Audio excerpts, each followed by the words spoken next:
Hi everyone, this is just a quick video to understand how to revise for English.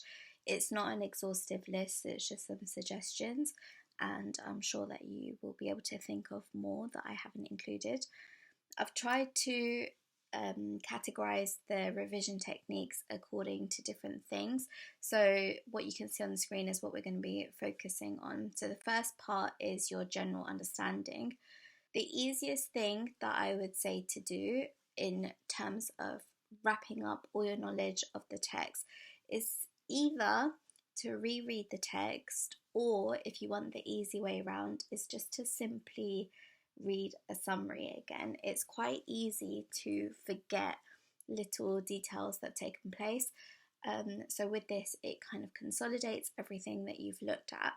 Another way just to refresh your memory is to turn to a random page and either use it as a prompt for analysis or just try and recall what has taken place before that and what will follow afterwards. If you're finding it quite difficult, then that probably tells you that you do need to revisit a specific scene analysis. So SparkNotes is a really good option to do that. Equally, you also have YouTube. It is free, which is the best part about it. You can pause it when you want, so use all the resources that are available to you. The GCSE texts are particularly good because you have so many different free resources you can access. You don't have to pay for books, so use everything that is available. A quick search online and you should be able to find something. The next thing in terms of consolidating your understanding is understanding the history around the text that you're studying. So that might be the historical context for when the writer was writing it.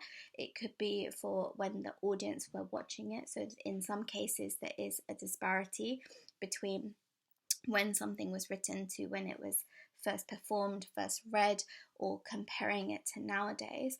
Look at what is happening in history that would affect how people would write and how people would interpret something that is taking place. Then we're going to look at how you can just really clarify your understanding of the whole text and start revising it as a whole. My favourite option by far is mind maps. So this is an example that I found online. Yours doesn't have to look like this. But what I like about them is that they are basically plans for your essays. So you can kind of brain dump everything, write down everything that you know on a particular theme, and you can eventually whittle it down to the key ideas. Ideally, what you should be doing is trying to establish some kind of argument that takes place as a result of the points that you have put down. Because having an essay with an argument tends to give you higher marks in general.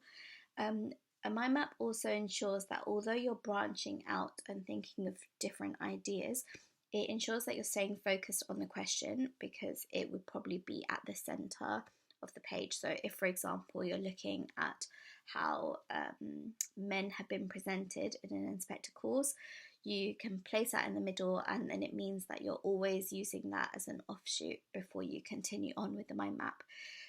One thing that is a really good idea to do with mind maps is start off with the text in front of you as you're creating it, and over time space it out. So maybe 2 weeks after you decide, okay, now I'm going to try it without the text, then leave it even longer, and hopefully you should find that you're naturally able to retain the information that you originally had to search for. Then you've got the timeline method. So here what I would say is, so this is an example from Romeo and Juliet, but you can use it with any text, including poetry as well, because a lot of the poems that you have been asked to analyse have some kind of story taking place within it. So the timeline would work where you are plotting the key events that take place. There are different layers to this, so I would start off with plotting the key events. Then I would go back and then add in basic descriptions of what takes place from what you recall. Then I would add in key quotes. And finally, and this is quite challenging, is trying to make links between the scenes themselves, and then branching out to link them to context or to analysis depending on what the question is. So for example, if it was an inspector clause and you're asked to link it to the historical context, if there's a particular moment in there where you can see there is a direct link to something that was happening when Priestley was writing, then you can add that extra information in. Alternatively, if you're being asked to create a timeline for a poem, for instance, so something like the prelude, or extract from prelude rather, in that one there's a story taking place, you might find it easier, instead of having a focus on the context, that you want to focus on the quotes that you've selected. So try and work out a way that suits you, but this is a really good way of seeing if there's any shifts in the structure, and also just again to remind yourself of what is taking place within the text. Next we have knowledge organisers. They are an amazing resource that you can use, especially if you really lack confidence. So this is an example that was provided by Edexcel, and what it does is it condenses the key information that you need to know, with the intention that you as a student will eventually be able to memorize the key points to facilitate you. So the easiest thing to do here is that you look at the knowledge organizer, you copy it out, you cover it, then you try recalling the information that was on there, and then you check it versus the original version. So hopefully over time and repeated practices of doing that, you'll find it easier and easier.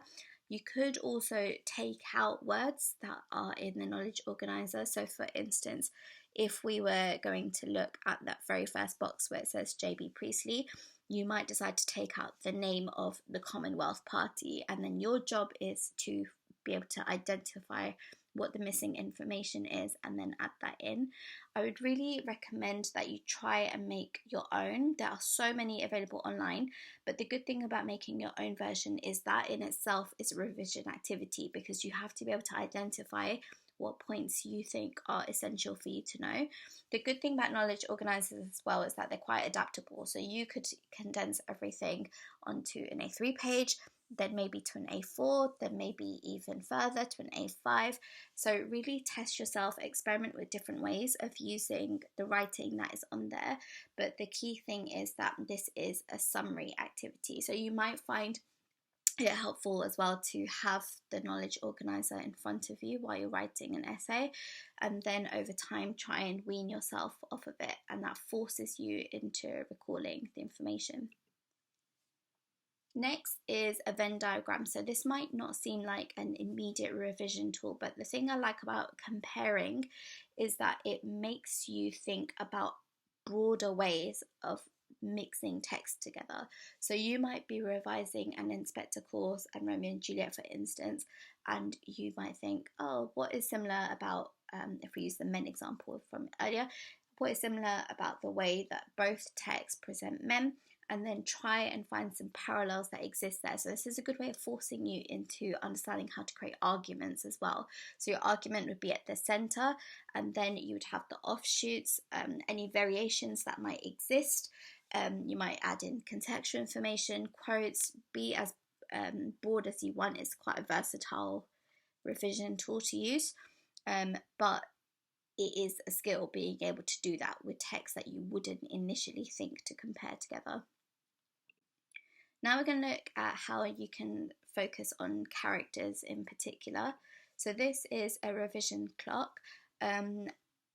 It's just a very simple way of kind of forcing you to, what I call brain dump, everything that you know about a character. So that is writing down everything that you know on a page without looking. And then the part that is most important is adding in information. So the approach that I would call it is brain, book, buddy, boss. So brain is you brain dumping. Book is you referring to the text and then seeing if you can add in anything. Try and do that in a different colour so that it draws attention to what you didn't think of originally. Then go to a friend. It would be really good if you find a way of doing this task with a friend, and then you can compare your notes. and then finally boss. So that could be turning to a YouTube channel, going to a revision guide, going to a teacher, whatever it is, that is the easiest and fastest method. The reason I say fastest is because then you can make the most out of that really focused revision time.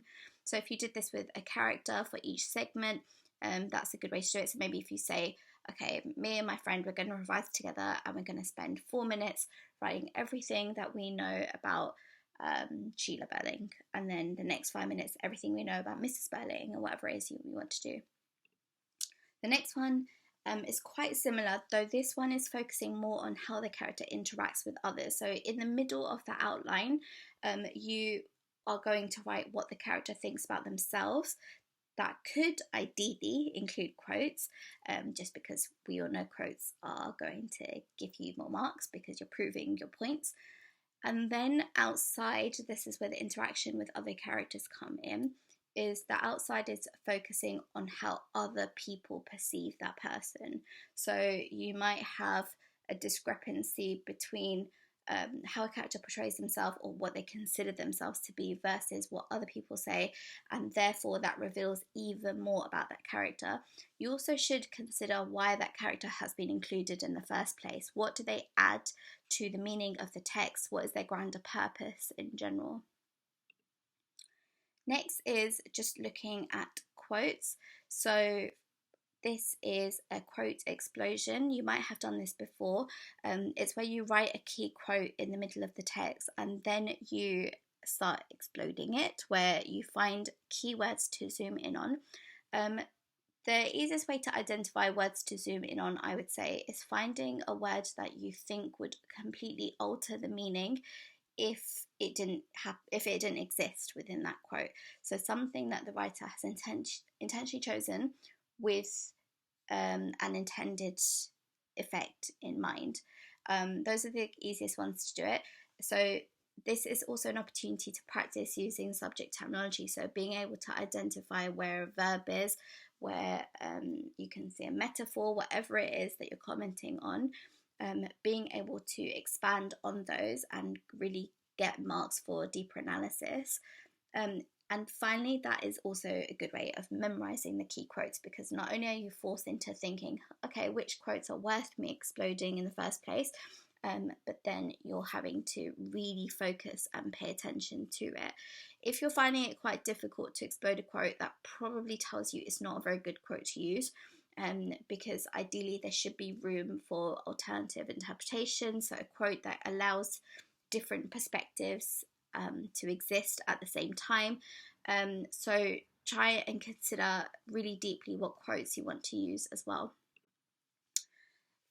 Next one is a classic. It's just using post-its and dotting them around your home so that you have them as a reference point. The thing with post-its, however, that I would say is that they are quite a passive form of revision.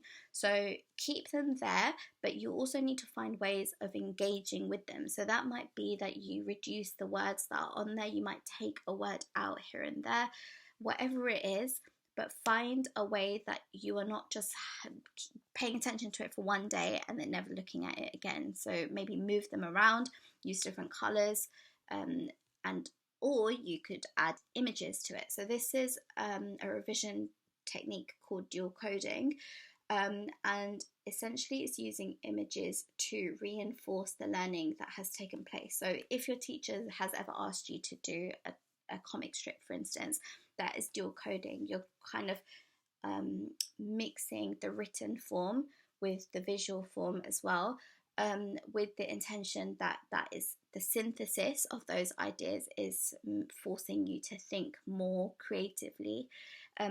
Don't spend too long trying to make the images look really nice, even though this example does look very nice. Try and keep it concise. The real skill here is being able to think, how does the image that I've chosen accurately reflect what I'm trying to do? So you might have a quote that is about Macbeth, for instance, and you feel like a crown is particularly appropriate because you're focusing on regicide. Whatever it is that you want to choose, find something that you know makes sense for the quote that you've selected. Flashcards are also a really, really good way of condensing everything. The thing that I would say here is to ensure that firstly that the information is genuinely the information you have to know and not really padded out with really bulky answers, and that you keep shuffling them so that you aren't relying on patterns to remind you of information. So keep changing where they are, and also repeat looking at those flashcards every so often. And like I said before, is space it out. So every now and then, put them to the side, maybe focus on a different subject before coming back to them, and leave that gap longer and longer so that it really is embedded in your memory. Then you have other options, so kind of computer generated flashcards or ideas. So Quizlet is a good example, Kahoot as well. Both of them are free. They can be used on the computer, they can be used on your phone, so they are really accessible. So I would really recommend both those. Next is your approach to writing essays. So one thing that I would really recommend is trying to find good sentence starters and connectives to make your work as cohesive as possible. And that ties in with paragraph structures as well. So I will be uploading a video about my preferred paragraph structure, but there's no real right answer for how to do this. It really depends on what the assessment objective is. There might be some assessment objectives where focus is on language analysis and others where it's on historical context. Whichever one it is, just make sure however you choose to write is appropriate for what the task is asking you to do. And another point regarding essay practice is practicing. So you can access the resources online. There are loads of made up practice papers as well. So use those as far as you can. You can self-assess those, peer assess those. I would really recommend peer assessing in particular, and maybe if you return the favour, because it forces you to look at the assessment criteria as well. And I would also say try and keep your practice papers in one place so that you can track the progress and also track your feedback. Your feedback is your easiest way of identifying the common issues that are taking place. And the last bit is the exam. So that is getting to grips with the mark scheme. I cannot express how important this is. The mark scheme is your clue as to what you're being asked to do, how much time you should allocate because of how many marks it's worth, and is really the key to your success. This is the only way that you're going to get marks. The examiners aren't going to be impressed with nice handwriting or fancy vocabulary if you're not being assessed on vocabulary. So really pay attention to what is being asked of you. And similar to before is have your previous feedback, but make sure that you're acting on it as well. It's very fair to just have what went well or EBI comment and then look at it and then just think, okay, that's only relevant for this essay. That's not the case. The likelihood is that this is a recurring problem and something that you can manage to solve if you put the time in. And then using the exam boards websites, there's bank of resources there. So you've got past papers, exam specification, you've got examiners reports. A lot of the exam boards are now uploading videos on revision materials as well. If you have any social media platforms, I'm pretty sure all of them now have things like Twitter and Facebook, so you find other ways that you can refer to them. And just general points about your mindset. So use your planner to your advantage. Not only does that mean things like establishing a revision timetable, but also if a teacher is speaking in a lesson and for whatever reason they're not going over it in a way that you fully understand, make a note of it and go out of your way to revise it. So you need to start taking ownership for your own learning. At the end of the day, it is only you doing the exam, so identify what you're not understanding. Then this one is more focusing on just speaking about what you studied. It's quite easy to leave the classroom and never think about those things again, but you'll be surprised how much you can remember because of a conversation that you've had. So try and discuss it with your friends, even family members. If your parents ask you, what did you do in school today? Tell them and teach them as well. You will learn a lot from it. And don't revise things you know you know. It's very easy to become overly confident and think, yep, I'm fine, this is all good, because you've revised something that you fully understand. Be comfortable with the uncomfortable. Work out what you don't know and go out of your way to understand it. And that's it. Good luck for your exams.